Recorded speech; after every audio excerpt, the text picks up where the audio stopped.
Assalamualaikum warahmatullahi wabarakatuh.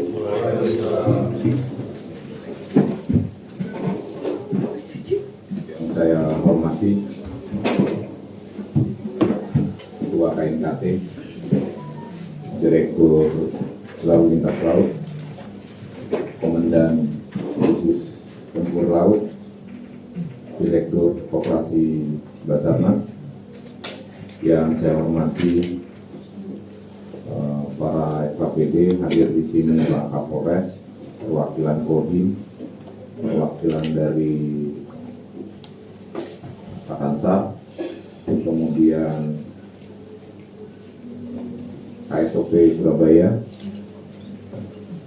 kemudian Pak DM, dan Nanal Batam, dan Nanal Banyuwangi,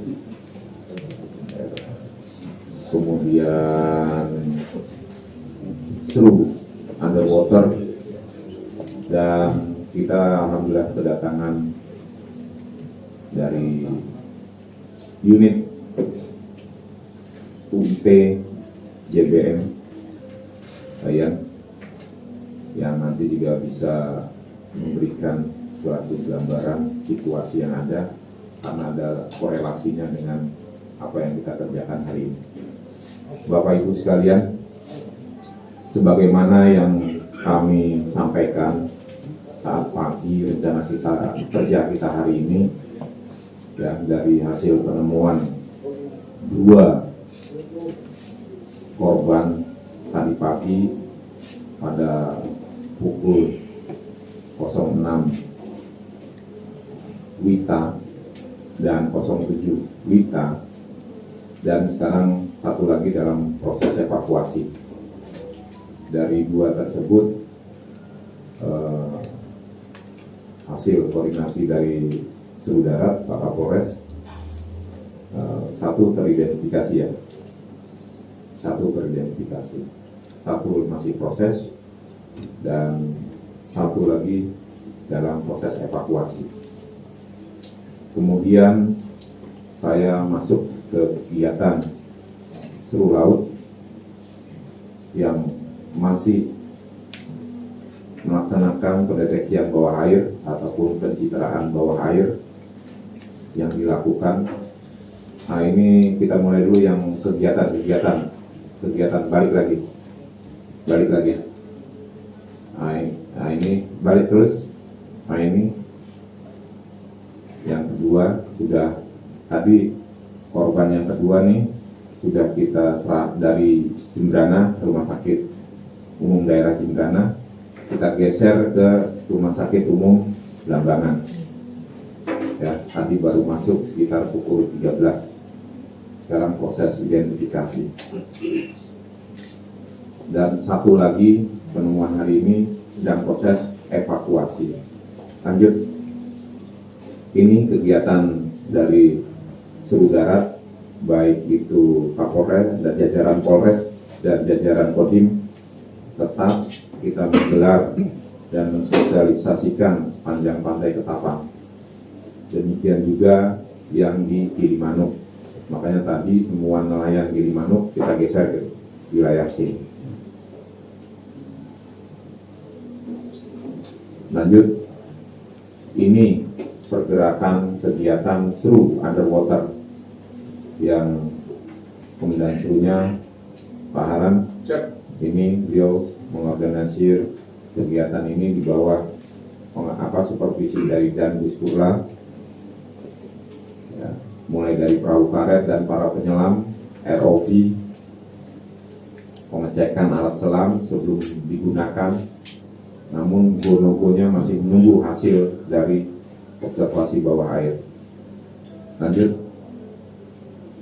ini pergerakan seru laut dari unsur-unsur yang ada, dari kepolisian, KP, kemudian KPLP, Basarnas, dan dari TNI AL. Lanjut, ini kegiatan dari KRI Pulau ya, bukan Pulai ya, Pulau Vanildo, ya, mereka nanti bisa dan Gus Purla yang akan menyampaikan. Ini data yang hasil recording saya sebagai pengendali ya, mengkolekting data. Ini bukti yang sudah kami kerjakan. Lanjut, ini dari rekan-rekan kepolisian dengan jajaran trauma healingnya memberikan ya, pelayanan trauma healing bagi masyarakat yang menunggu keluarganya belum terevakuasi. Lanjut, ini data cuaca sebagai referensi kita. Bapak Ibu, saya minta untuk tanggal 9 lebih rinci lagi. Setiap 2 jam, kedalaman 5, 10 untuk mencari celah kalau memang harus melaksanakan penyelaman. Lanjut, ini data yang terrecord oleh SMC ya, dengan 2 ketemu tadi pagi, maka saya harus melakukan evakuasi terhadap 23. Ini target SMC. Ya.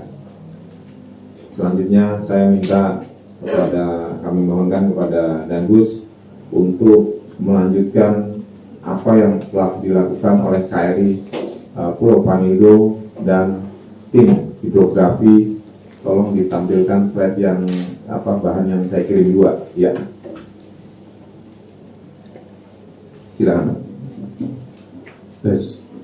Terima kasih yang terhormat Bapak Deputi, Kepala KNKT, dan hadirin peserta rapat, rekan-rekan media. Pada sore hari ini kami akan melaporkan kegiatan pada pagi sampai dengan sore hari ini. Yang pertama adalah pada pukul 06.30 tadi KRI Pulau Panildo yang onboard tim dari Bus Hidrosal melaksanakan konfirmasi terhadap objek yang kemarin kita juga buat adalah kapal yang tenggelam. Kemudian hasil dari gas sonar terlihat seperti yang ada di slide. Pada kedalaman 49 meter, kemudian jarak sekitar 30 meter dari kapal laut.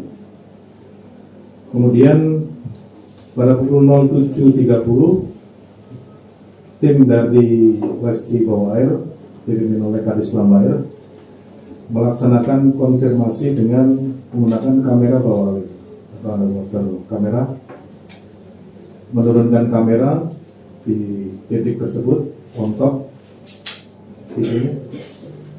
Tolong video yang onboard tadi bawah air video.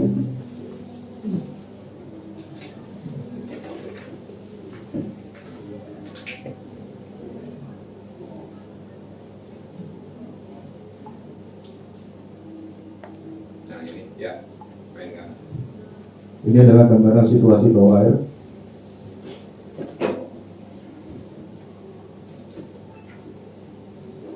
Jadi kami memperkirakan pada pukul 07.30 tadi arus tidak terlalu kuat, tapi ternyata kondisi di lapangan berbeda. Kami menurunkan kamera bawah air sampai dengan kedalaman 35 meter.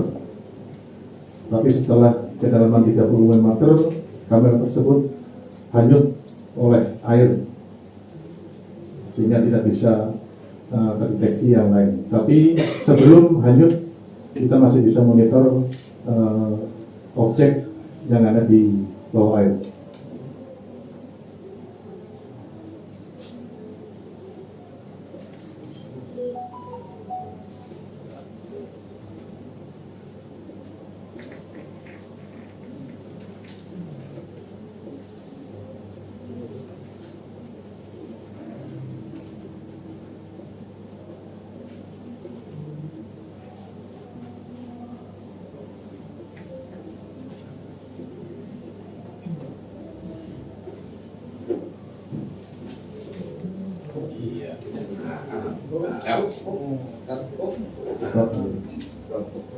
Ya, gambar objek bawah air pada kedalaman 48 sampai 49 meter.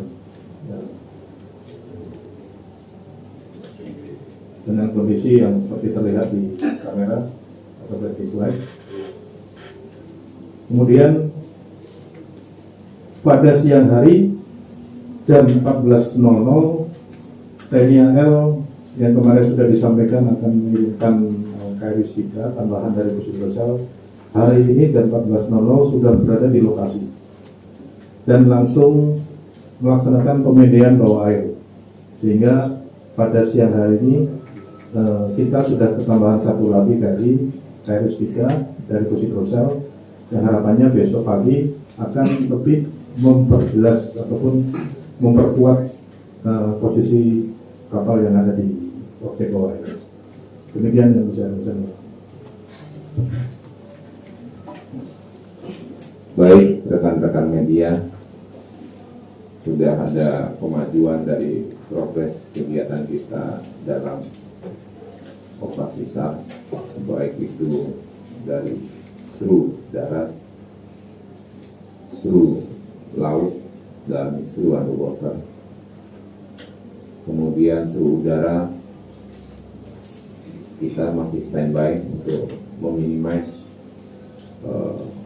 sisa waktu terbang sambil kami siapkan manakala operasi penyelaman ada, helikopter baru kami siapkan untuk proses evakuasi medis udara apabila terjadi hal-hal yang tidak kita inginkan. Jadi data ini, rekan-rekan media, kami harus mengolah lagi, mempertimbangkan lagi, karena yang tadi disampaikan oleh Komandan Gugus Tempur Laut, itu objek kurang lebih 30 meter dari kabel. Tolong gambarkan kabel yang ya, tambah majuin lagi dulu gambar video ini, tolong majukan lagi, on-kan lagi, biar rekan-rekan media juga tahu.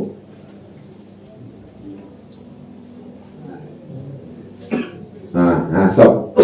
Nah, yang kiri tadi, ya. Nah, nanti juga ada gambar pembandingnya posisi kabel seperti apa. Mungkin rekan-rekan dari PLN bisa memberikan suatu masukan kepada kami, sehingga dalam mengambil langkah-langkah ke depan kita bisa lebih jeli, ya, lebih tepat, ya, sehingga seluruh aset yang kami gunakan berjalan secara efektif dan efisien.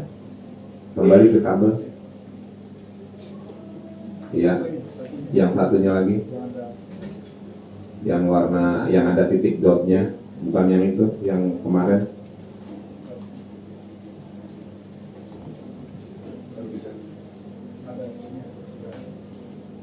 Tidak ada.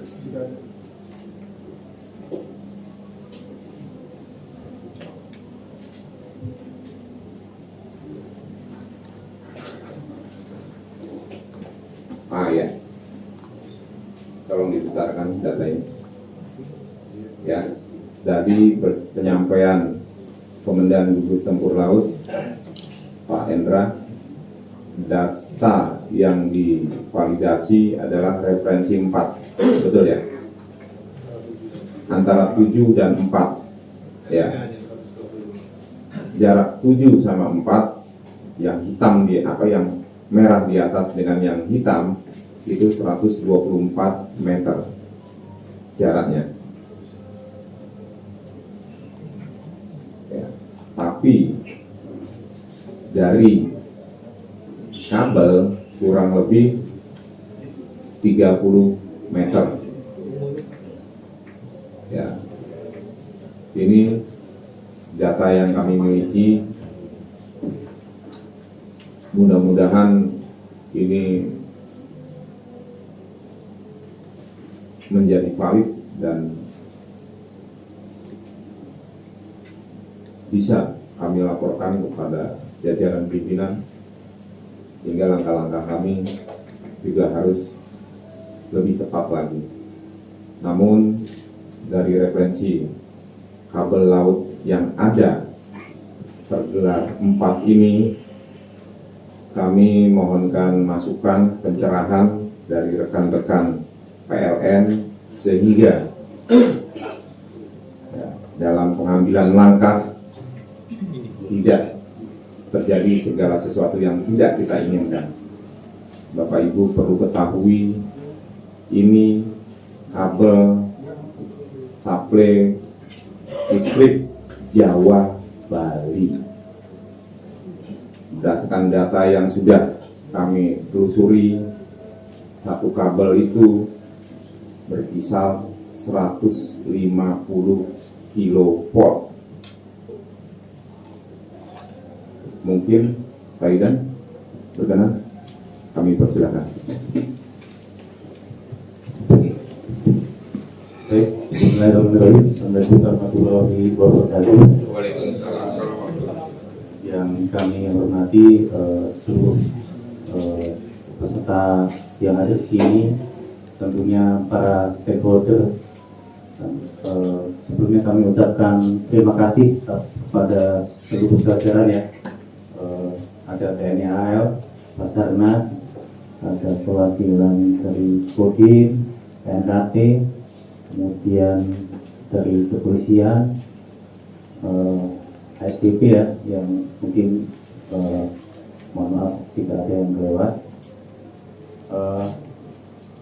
Informasi yang kami dapatkan di beberapa hari yang lalu mengenai adanya kapal yang tenggelam, kami dari PLN tentunya sudah langsung mencari informasi titik lokasi adanya kapal yang tenggelam ini. Dari info yang kami dapatkan pada saat itu, jarak dari kabel laut kami, yaitu yang disebutkan tadi adalah kami memiliki kabel laut suplai listrik dari Jawa ke Bali. Jadi Pulau Bali ini masih mendapatkan sebagian pasokan listriknya dari Jawa. Yang seperti yang ditampil ini adalah 4. Pada saat kejadian awal, kapal tenggelam posisi sekitar 1,3 kilo ya, waktu itu ya, 1,3 kilo. Kami terus melakukan pemantauan dan pasokan listrik ke Bali masih berjalan dengan normal ya, itu, karena jaraknya masih terlalu jauh. Kemudian dari hari ke hari kami mendapatkan masukan dari kolaborasi ini. Kami ucapkan terima kasih sekali lagi. Dan pada hari ini lebih detail lagi, ternyata posisi kapal bergerak ya, berpindah karena mungkin kondisi arus laut, mungkin kami juga butuh masukan. Dan posisi per hari ini tadi yang disampaikan jaraknya cukup dekat dengan kabel laut kami, sehingga pasokan listrik ke Bali saat ini masih berjalan normal, tapi kami tetap melakukan pola waspada ya, karena kita mengantisipasi, kita belum tahu dampaknya kondisi kapal terhadap kabel laut kami, sehingga kami tetap membutuhkan pantauan ya, informasi dari hari ke hari untuk memastikan bahwa kondisi kapal ini tidak mengganggu kabel laut ini yang dapat sedikit mengurangi pasokan listrik ke Pulau Bali. Kemudian yang selanjutnya adalah mengenai kegiatan ya. Kami tetap berkoordinasi ya, saling berkoordinasi antar yang terkait segala kegiatan ya, seperti yang sudah kita alami saat ini. Seluruh kegiatan yang berdekatan dengan kabel listrik kami 150 kV agar tetap berkoordinasi dengan kami, karena yang pertama yang perlu dipertimbangkan adalah faktor safety ya, safety ketika rekan-rekan dari Basarnas melakukan evakuasi terhadap korban dan sebagainya. Kemudian Yang kedua adalah memastikan segala kegiatan tidak berdampak terhadap kerusakan kabel kami, sehingga kami bisa meyakinkan bahwa pasokan listrik ke Pulau Bali ini masih berjalan dengan baik. Mungkin itu kiranya masukan ya. Jadi intinya adalah kami tetap berkoordinasi segala kegiatan karena kaitannya bukan hanya faktor keselamatan terhadap manusia, tapi juga kebetulan memang ini juga jalur listrik ke Pulau Bali, kabel 150 kV. Mungkin itu dari saya, bisa sampaikan. Sekian, terima kasih. Wassalamualaikum warahmatullahi wabarakatuh. Waalaikumsalam warahmatullahi wabarakatuh. Terima kasih Pak Indah sebagai Kepala UIT Unit Induk Transmisi yang ada di Surabaya. Kemudian tadi yang pagi adalah Kepala Unit Pelaksana Tugas Pak Budi yang ada di Probolinggo. Terima kasih atas pencerahannya sehingga kita bisa mengerti semua, dan saya akan merapatkan barisan lagi dengan seluruh stakeholder yang tergabung dalam operasi SAR gabungan untuk mengambil langkah-langkah ini. Mudah-mudahan besok untuk speaker kapan Pak? Hasil speaker. Jadi rekan-rekan media perlu diketahui KRI Spika yang sudah bergerak dari Surabaya, pulang dari Jakarta, Surabaya, dan langsung sampai melakukan pengambilan data. Gambar ini akan diolah, data ini akan diolah malam ini. Mudah-mudahan besok bisa kita sampaikan saat menyampaikan rencana kerja. Kemudian untuk KN Masa Lego dari Dinas Perhubungan KPLB dan ROV dari KNKT sudah ada di Ketapang, saat ini sedang fitting alat untuk melakukan pengecekan lagi.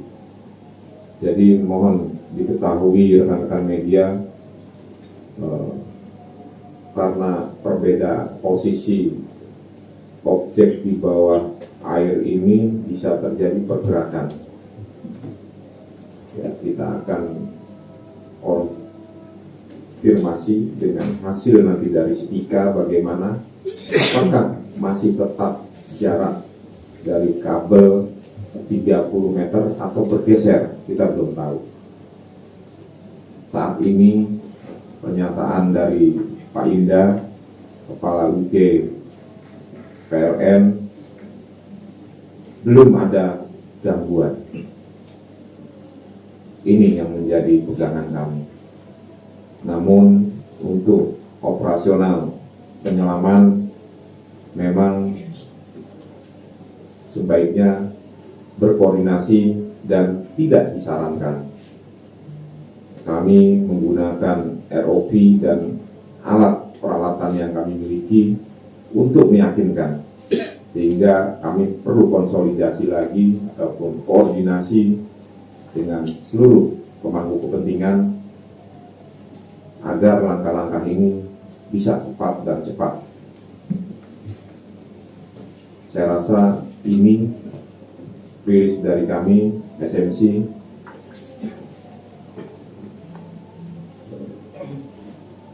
Rilis hari ini, mudah-mudahan data hari ini bisa lebih optimal sambil menunggu proses yang ada dari KRI Spika.